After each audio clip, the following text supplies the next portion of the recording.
Your father's hand was completely limp when I moved it to forge his signature.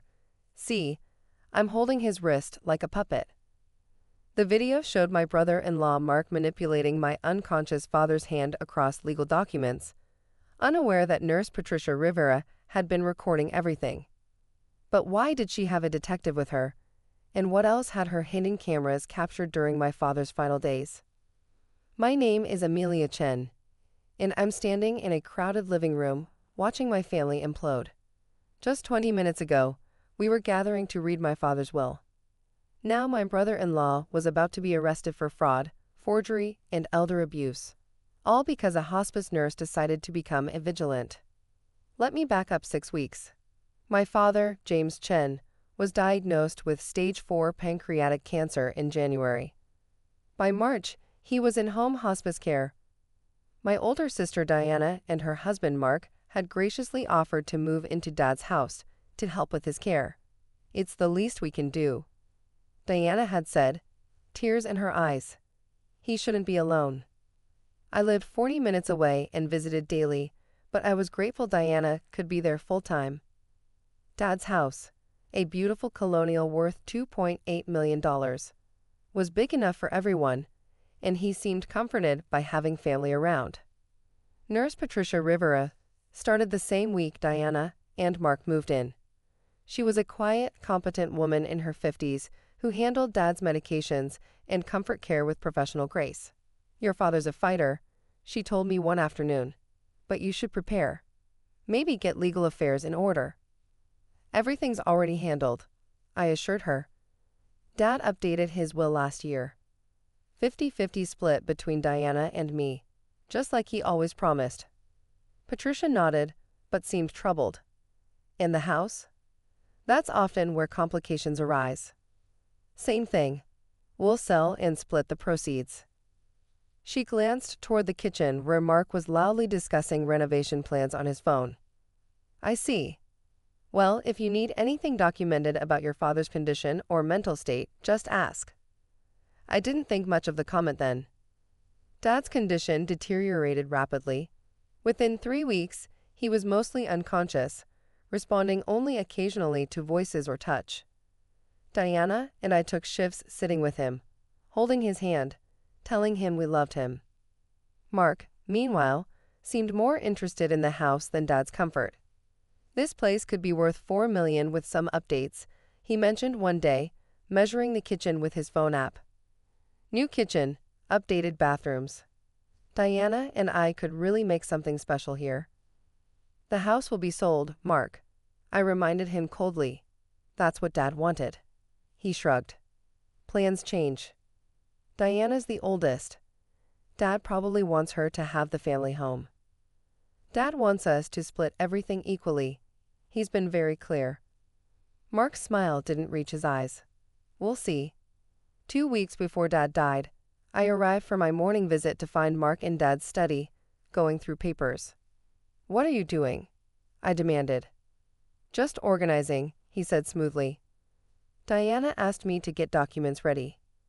You know, for after." Something felt wrong, but before I could investigate further, Patricia called out that Dad was awake and asking for me. Those final conversations with Dad were precious but heartbreaking.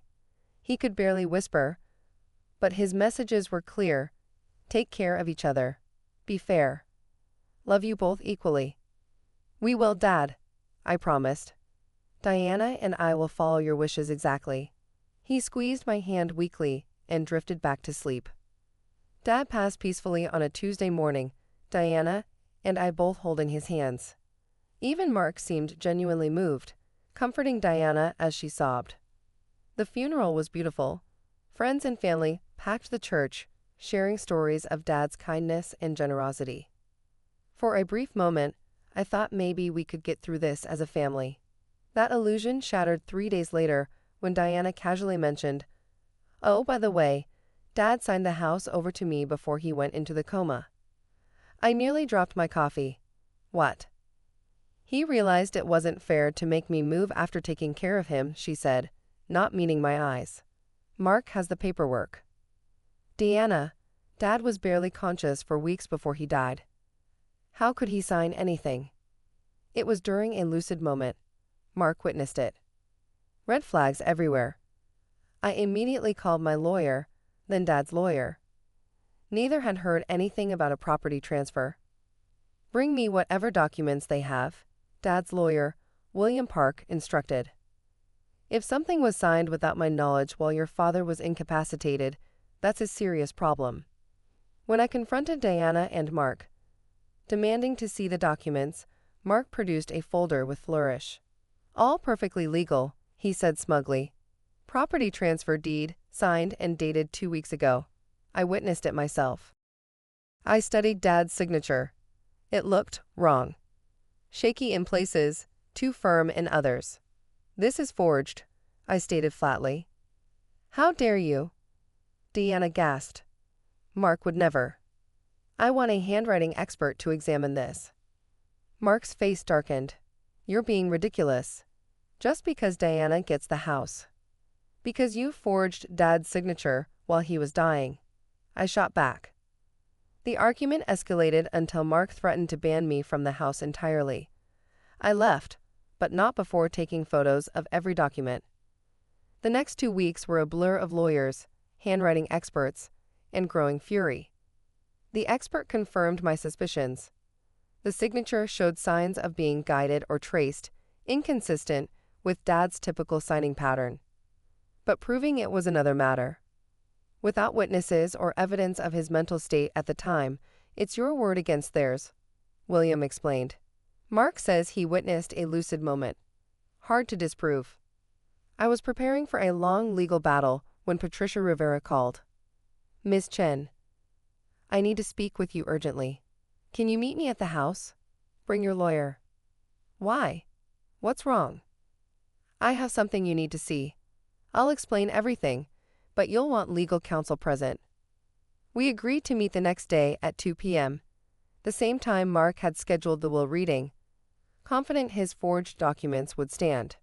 I arrived with William to find the house full of relatives, all gathered for what Mark was calling the official distribution of assets. He'd even hired his own lawyer to oversee it, clearly expecting no challenges. Patricia was already there, sitting quietly in the corner with a stern-looking man in a gray suit. Shall we begin? Mark's lawyer started, but Patricia stood up. Actually, I have something that needs to be addressed first.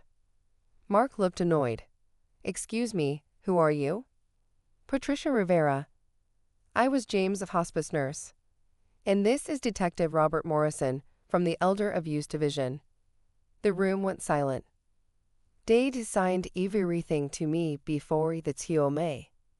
Mark waved the papers desperately. I have the documents right here. Patricia raised her hand calmly. I have 4K video of you moving his unconscious hand. The detective beside her stepped forward, badge visible. Mr. Hutchinson, I'll need you to remain seated. Mark's face cycled through emotions: confusion, fear, rage. This is ridiculous. You can't record patients without consent. Actually, Patricia said, pulling out a tablet, I can, and I did.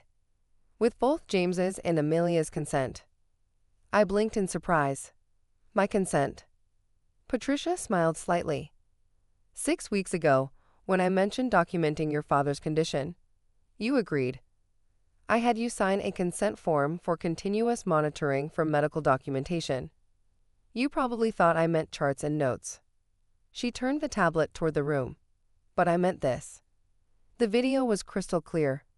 Time-stamped 2 weeks before Dad's death, it showed his bedroom from an angle that captured both his bed and the side table where documents might be signed. There was my father, unconscious and still. And there was Mark, entering with papers and a pen. The audio was damning. Okay, James, Mark said to my comatose father. Time to sign some papers. Don't worry, Diana will take good care of your house. We watched in horrified silence as Mark lifted Dad's limp hand, wrapped the fingers around a pen, and physically moved the hand across the signature line. Your father's hand was completely limp when I moved it to forge his signature. See, I'm holding his wrist like a puppet. Mark's voice narrated his own crime, apparently thinking he was alone. But it got worse. The video continued as Mark practiced Dad's signature on spare papers, comparing them to an old document for reference. "Almost got it," he muttered. "Just need to make it shakier. There." Patricia paused the video. "I have 17 hours of footage showing Mr. Chen's condition during the relevant period. At no point was he conscious enough to sign anything. I also have video of Mr. Hutchinson removing original will documents from the study and replacing them with forgeries." Detective Morrison stepped forward. "Mr. Hutchinson, you're under arrest for forgery, elder abuse, fraud, and attempted grand theft. You have the right to remain silent." As they cuffed Mark, Diana finally found her voice. "I didn't know. Mark said Dad wanted. He told me Dad asked." "There's more," Patricia said quietly, starting another video.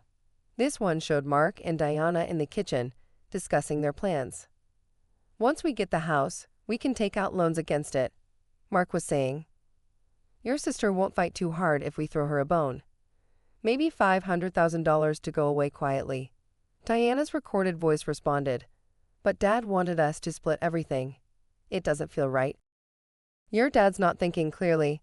We're doing him a favor, making sure the house stays in the family. Besides, after everything you've done for him, you deserve it." "I guess you're right." The detective looked at Diana. "Mrs. Hutchinson, we'll need to speak with you as well." As chaos erupted, relatives shouting, Diana crying, lawyers frantically making calls, I sat down next to Patricia. "Why?" I asked simply. "Why go to all this trouble?"